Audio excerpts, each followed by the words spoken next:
Move, rotate এবং scale entities, এই তিনটা নিয়ে আলোচনা করবো। ঠিক আছে, স্কেচ নিয়ে নিলাম। নেওয়ার পরে আমরা আজকে যেগুলো টুলস নিয়ে আলোচনা করবো সেটা হলো এখানে টুলসটা মুভ, এন্টিটি, ঠিক আছে, মুভ, রোটেট এবং স্কেল। তো এই জিনিসটা এখনো অ্যাক্টিভ হয়নি। অ্যাক্টিভ না হওয়ার কারণ আমাদের এখানে ড্রয়িং এ কোনো প্রকার এন্টিটি নাই, যার কারণে। ঠিক আছে, সাপোজ আমি এখানে একটা এন্টিটি প্রথমে বানালাম। ঠিক আছে, এখন দেখেন এটা কিন্তু অ্যাক্টিভ হয়েছে। ঠিক আছে, এটা ড্রপ ডাউনে গেলে আপনি বাকি জিনিসগুলো এখানে দেখতে পাবেন, মুভ, কপি, রোটেট, স্কেল। ঠিক আছে, তো আমরা এক কাজ করি, এই সার্কেলটাকে আমরা কি করবো, প্রথমে মুভ করব। সো আমরা মুভ এন্টিটিতে নিলাম, নেওয়ার পরে এখানে এন্টিটি টু মুভ, অর্থাৎ কোন এন্ট্রিটা আমরা মুভ করতে যাচ্ছি সেই এন্ট্রিটা সিলেক্ট করব। এখানে সিলেক্ট হয়ে গেছে। তারপরে আমরা যদি ফ্রি হ্যান্ডে মুভ করতে চাই, ঠিক আছে, তাহলে আমরা জাস্ট এক জায়গায় সিলেক্ট করব, এখানে পয়েন্টারের বক্সটাতে সিলেক্ট করে আমরা কোথা থেকে মুভ করতে চাই, এই সাইটের এখান থেকে না মিডিল থেকে। সাপোজ ধরে নিলাম মিডিল থেকে মুভ করব, এই যে আমাদের কিন্তু এটা ধরছে, আমরা ফ্রি হ্যান্ডে মুভ করে আনে যেখানে প্রয়োজন সেখানে আনে ক্লিক দিয়ে ছাড়িয়ে দিতে পারি। ঠিক আছে, আমাদের কিন্তু এটা মুভ হয়ে গেছে। আবার আমরা চাইলে মুভ এন্টিটি নিয়ে এন্টিটিটা সিলেক্ট করার পরে আমরা এখানে এক্স ওয়াই দিতে পারি, ডিরেকশন দিতে পারি, অর্থাৎ এটা আমাদের এক্স ওয়াই অনুযায়ী মুভমেন্ট করবে। সাপোজ এটা আমরা দিলাম এখানে 100 এবং এক্স এর দিকে কিন্তু 100 মুভমেন্ট অলরেডি হয়ে গেছে। ঠিক আছে, দেখতে পাচ্ছেন আমাদের ড্রয়িংটা ছিল এই জায়গায়, এক্স এ 100 ভ্যালু দিলাম, এক্স কিন্তু আমাদের ডান দিকে, যার কারণে ডান দিকে 100 mm সরে গেছে। এখন ওয়াই এর দিকে যদি আমি 100 mm দিয়ে এন্টার দেই, এটা কিন্তু আবার উপরের দিকে চলে গেছে। ঠিক আছে, 100 mm এদিকে গেছে, 100 mm উপরে গেছে। ঠিক আছে, এখন যদি ওকে একটা এক কাজ করি, আমরা এখানে একটা জিনিস দেখি, এখানে সেন্টার থেকে সাপোজ এখানে আমি 100 mm এখানে আসবে, 100 mm উপরে যাবে। ঠিক আছে, ভার্টিক্যাল করে দিলাম, সরি হরিজন্টাল, এটা হরিজন্টাল করে দিছি, এটা ভার্টিক্যালি আছে। এখন যদি আমরা এই এন্ট্রিটা সিলেক্ট করে মুভ এন্ট্রিতে যাই এবং এক্স ওয়াই যদি এখানে আমি 100 দেই, ওকে, আমাদের এই মুভমেন্টটা হয়েছে মূলত একদম শেষ থেকে। ঠিক আছে, এই পয়েন্ট থেকে মুভমেন্টটা হয় নাই, আমাদের মুভমেন্টটা হয়েছে এই জায়গা থেকে, এখান থেকে। ওকে, ওয়েট এ মোমেন্ট, আমরা ডাইমেনশন কি অ্যাপ্লাই করছিলাম? না, ডাইমেনশন অ্যাপ্লাই করি, ডাইমেনশন গুলো অ্যাপ্লাই করে দিই, এই দুটো সিলেক্ট করে ইকুয়াল দিবি, এটা কত ক্লাসে বলছিলাম ইকুয়াল রিলেশনটা। এখন যদি আমরা এন্ট্রিটা সিলেক্ট করে এখানে মুভ এন্টিটিতে যাই, এক্স এর ভ্যালু 100 দিই, তাহলে দেখেন 100 তে চলে গেছে কিন্তু, এবং তার সঙ্গে আমাদের লাইনগুলো মুভ হয়েছে। তো আমাদের এন্টিটিটা যেহেতু লাইনটার সঙ্গে যুক্ত অবস্থায় আছে, যার কারণে লাইনটা সহ আমাদের মুভ হচ্ছে। তো আমরা এক কাজ করি, এখানে লাইনটা যে একটা রিলেশন এড হইছে, এটা ডিসটেন্স দেখাচ্ছে, ইকুয়াল লেন্থ এবং হরিজন্টাল, এটা এর সঙ্গে জয়েন্ট করেছে। এক কাজ করি, এটা বাদ দিয়ে দিই। ঠিক আছে, বাদ দিয়ে আমরা এটা সেম সেম সোজায় আনে একটা করি। ঠিক আছে, তাহলে আমরা একটা রেফারেন্স অনুযায়ী ধরে নিতে পারবো। এখানে লাইনে এসে মুভ এন্টিটিতে গিয়ে এখানে আমি দিয়ে দিলাম 100, দিয়ে এন্টার দিলাম, এটা কিন্তু আমার 100 এক্স এর দিকে চলে গেছে। ঠিক আছে, এখন যদি আমরা একটু চেক দিই যে এটা আসলে আমার এটা বরাবর আছে কিনা, এই যে দেখেন, এই যে আমাদের ভার্টিক্যাল চিহ্নটা কিন্তু দেখাইছে, সরি না ঠিক আছে, ভার্টিক্যাল চিহ্নটা আমাদের দেখাইছে, দ্যাটস মিনস এটা আমাদের এক্স থেকে ঠিক 100 দূরে চলে আসছে। ঠিক আছে, এটাই মুভ এন্টিটির কাজ, যে কোনো এন্টিটিকে আপনি মুভ করতে পারেন। ঠিক আছে, প্রথমটা যেটা দেখাইছিলাম সেটা হলো আপনার যদি কোনো রেফারেন্স পয়েন্ট থাকে, ওই রেফারেন্স পয়েন্ট থেকে মুভ করতে পারেন। এটা হলো আপনার ডাইমেনশন, মানে দূরত্ব দিয়ে আপনি মুভমেন্ট করবেন। আর এটা আপনি ফ্রি হ্যান্ডে মুভ করতে পারবেন, মুভ করে আনে যেখানে প্রয়োজন সেই জায়গায় আপনি নিয়ে যেতে পারেন।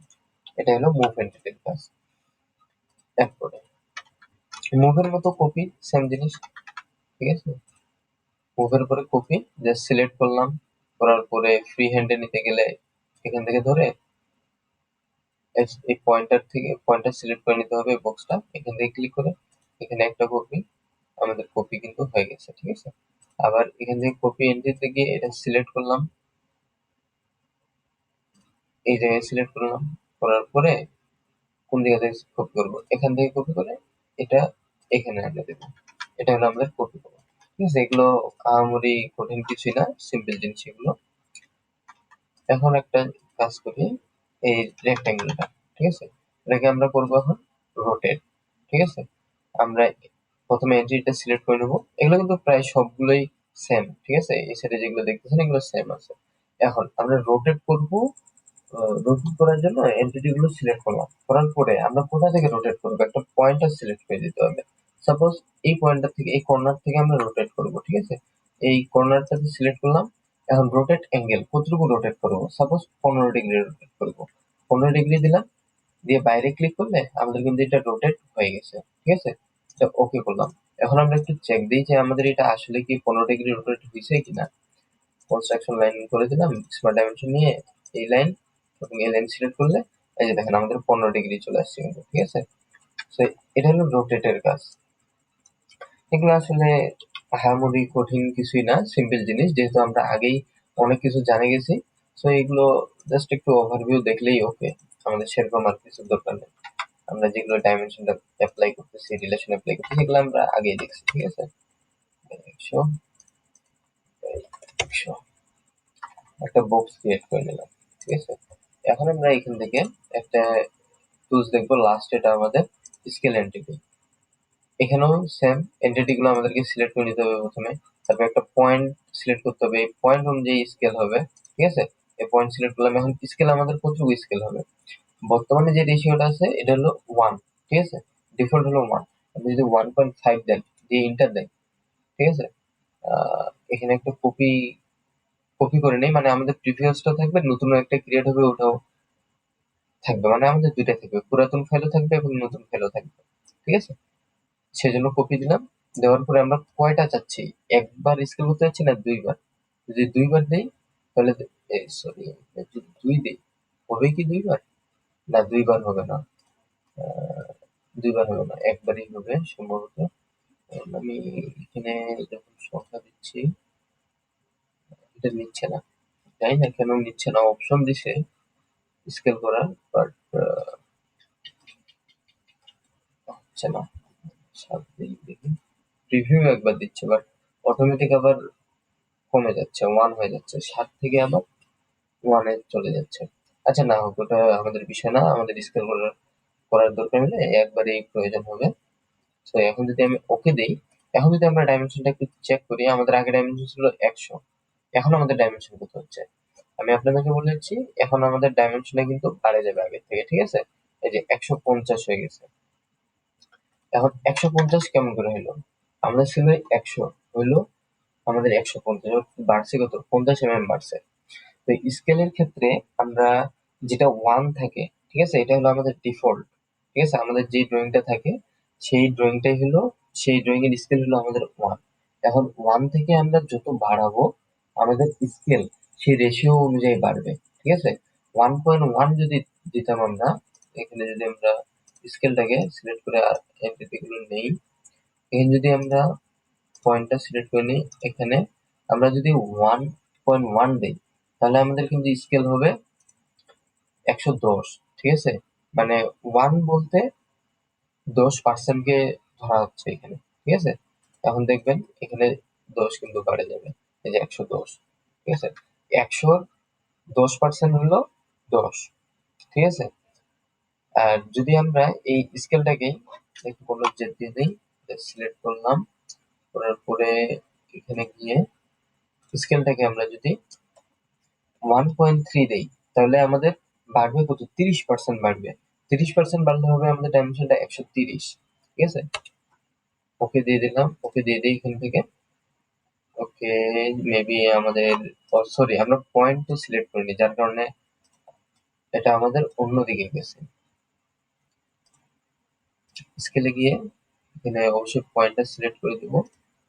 দেওয়ার পরে যদি এখন ওকে দেই এবং স্মার্ট ডাইমেনশন দিয়ে দেখি, তাহলে আমাদের 130 আসছে। ঠিক আছে, আশা করি মেইন কনসেপ্ট আপনারা বুঝতে পারছেন। আর যদি আমাদের এটা ছোট করার প্রয়োজন হয় তখন কি করব, আমরা স্কেল দিয়ে স্কেল সিলেক্ট করলাম, করার পরে আমরা এখানে 0.8 দিব, ঠিক আছে, মানে আমরা 20% ছোট করব, ঠিক আছে। আমাদের যদি ডিফল্ট হয় 1, ঠিক আছে, তাহলে আমাদের 0.8 দিলে আমাদের 20% কিন্তু রিডিউস হচ্ছে, ঠিক আছে। এখানে প্রিভিউটা আপনারা দেখতে পাবেন, পয়েন্টারটা প্রথমে সিলেক্ট করে নেই, এই যে দেখেন প্রিভিউ দেখতে পাচ্ছেন। এখন আমাদের 100 জায়গায় এখানে দেখাবে 80, ঠিক আছে, এই যে 80 দেখাচ্ছে। তো আশা করি বুঝতে পারছেন আপনারা স্কেল এন্টিটি এই কমান্ডটা কিভাবে কাজ করে, ঠিক আছে। ব্যবহারগুলো আপনাদেরকে সবগুলোই দেখাই দিলাম, আশা করি আপনারা বুঝতে পারছেন। তো আজকের ক্লাসটা এখানে শেষ করতেছি, দেখা হচ্ছে এর পরবর্তী ক্লাসে।